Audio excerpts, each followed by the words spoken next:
भारत हर हाल में विजयी है और विजयी रहेगा कि पाकिस्तान अब अपने वजूद के लिए जूझता हुआ दिखाई देगा।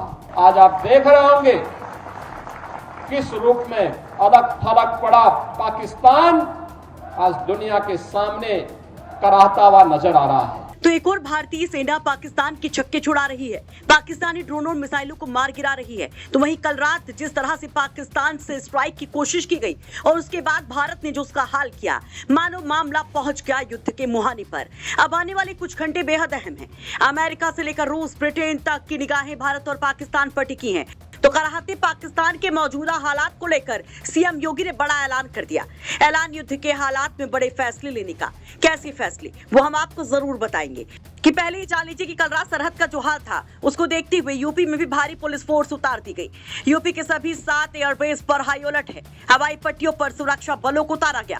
नेपाल बॉर्डर पर भी पुलिस मुस्तैद है। प्रमुख सैन्य एवं रणनीतिक प्रतिष्ठानों, धार्मिक स्थलों और ऐतिहासिक स्थलों पर सुरक्षा व्यवस्था को और ज्यादा चौकस कर दिया गया है। मिश्रित आबादी वाले इलाकों में खुफिया तंत्र को सक्रिय किया गया है। जरूरत पड़ने पर सेना की मूवमेंट को सुरक्षित रखने की कार्य योजना भी तैयार है। अब जरा योगी का बयान भी सुन लीजिए कि किस तरीके से वो पाकिस्तान को तो ललकारते ही हैं, लेकिन कल जो कुछ हुआ उस पर बड़ा बयान दे जाते हैं। आपने पाकिस्तान को बेशर्मीपूर्ण चरित्र देखा है कि जब भारत की कार्रवाई से आतंकवादी मारे गए, उन आतंकवादियों के जनाजे में पाकिस्तान के शीर्ष सैन्य अधिकारियों की उपस्थिति, पाकिस्तान के राजनेताओं की उपस्थिति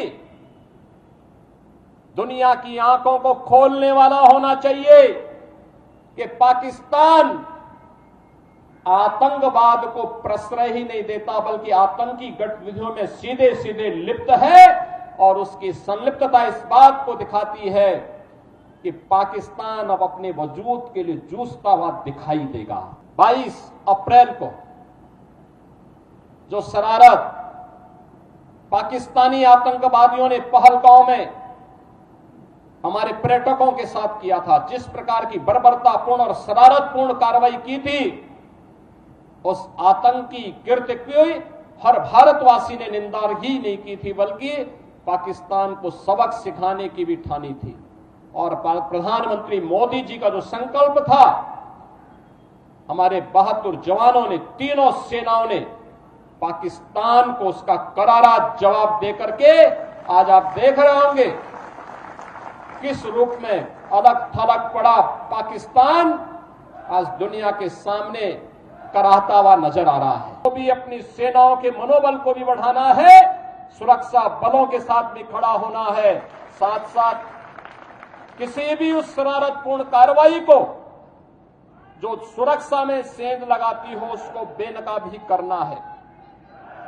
तमाम प्रकार की शरारतें होंगी, सोशल मीडिया के माध्यम से तमाम प्रकार के अफवाह भी फैलाने का प्रयास होगा, लेकिन इन सब की परवाह के बगैर हमें देश से, केंद्रीय नेतृत्व से, आदरणीय प्रधानमंत्री जी की ओर से जो भी जिस भी प्रकार का मार्गदर्शन प्राप्त हो, पूरे देश को एक स्वर में प्रधानमंत्री मोदी जी के नेतृत्व में, उनके यशस्वी मार्गदर्शन में कार्य करना है।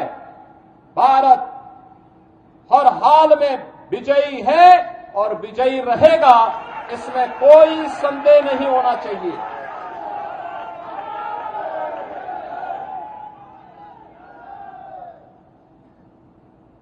बहनों और भाइयों, महाराणा प्रताप की जयंती हम सबको एक नई प्रेरणा प्रदान कर रही है। हर भारतवासी इस चुनौतीपूर्ण समय में भारतीय सेना के साथ उनके मनोबल को सैन्य अधिकारियों और पूरी सैनिकों के साथ कदम से कदम मिलाकर के सहयोग करने के लिए तत्पर होगा। इस विश्वास के साथ मैं धन्यवाद दूंगा। आपको बता दें कि सीएम योगी ने ये बयान महाराणा प्रताप की जयंती पर आयोजित लखनऊ के एक कार्यक्रम में दी। दरअसल भारत और पाकिस्तान के बीच गुरुवार को तनाव तब बढ़ गया जब पाकिस्तान की तरफ से जम्मू, पठानकोट और उधमपुर पर स्ट्राइक करने की कोशिश की गई। पाकिस्तान से कई ड्रोन और मिसाइलें दागी गईं, जिन्हें भारत की S-400 डिफेंस सिस्टम में प्रभावी ढंग से इंटरसेप्ट कर लिया और उन्हें ध्वस्त कर दिया। इन सब के बीच में जो स्थितियां बनी है उसको लेकर रक्षा मंत्री राजनाथ सिंह ने साउथ ब्लॉक में कुछ स्तरीय बैठक भी की है, जिसमें तीनों सेनाओं के प्रमुखों और सीडीएस के साथ उन्होंने एक लंबी बातचीत की। वही जानकारी के मुताबिक भारत ने सियालकोट, कराची और इस्लामाबाद पर भी हमला किया। भारत ने लाहौर पर भी मिसाइलें दागी। पाकिस्तान के पेशावर में भी धमाके सुनाई दिए। और अब जिस तरह की रणनीति बनाई जा रही है उससे तो ये तय है कि पाकिस्तान अब किसी भी सूरत हाल में बच नहीं सकता।